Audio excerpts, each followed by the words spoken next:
તો Ahmedabad 7th day સ્કૂલમાં મારામારી કેસમાં ડીયુએ કાર્યવાહી કરી। ડીયુએ આચાર્ય અને હેડ એડમિશનને ફટકારી નોટિસ। ઘટનાની સમગ્ર જાણકારી ન આપવા બદલ નોટિસ ફટકારવામાં આવી। કસૂરવાર જણાશે તો આચાર્ય અને એડમિન હેડની સામે પણ કાર્યવાહી થશે।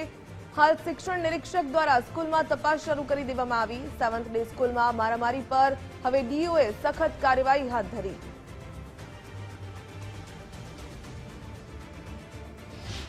ઘટનાથી અમોને અજાણ રાખવા બાબતે અમે શાળાના પ્રિન્સિપલ અને એડમિન હેડ તેમજ જવાબદાર જે શિક્ષક અને લોબી ઇન્ચાર્જ છે તેઓને અમે નોટિસ આપી છે અને ખુલાસો માગ્યો છે। ઘટનાની હું ખૂબ જ ચિંતા વ્યક્ત કરું છું, કારણ કે 7મા ધોરણના બાળકો વચ્ચે આ પ્રકારની જે મારામારી થાય એ ચિંતાનો વિષય છે। અમે ખૂબ આ બાબતે ચિંતિત છીએ અને પ્રયત્નશીલ રહીશું। સાયકોલોજીકલ કાઉન્સેલિંગ દ્વારા વિદ્યાર્થીઓ નાના છે એટલા માટે એમને સુધારવા માટેની તમામ પ્રકારની પ્રવૃત્તિઓ શાળા કક્ષાએ કરવામાં આવશે અને સમગ્ર ઘટનામાં મૂળ સુધી જઈશું। તપાસના અહેવાલો શિક્ષણ નિરીક્ષક પક્ષે પણ માગ્યા છે।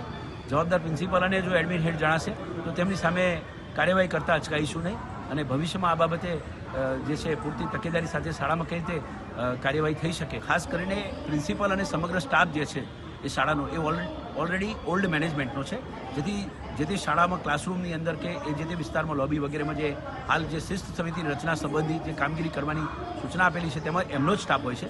પરંતુ અત્યારે વહીવટદાર તરીકે અમો છીએ એટલે જવાબદારીથી છટકવાનો કોઈ વિષય નથી હોતો।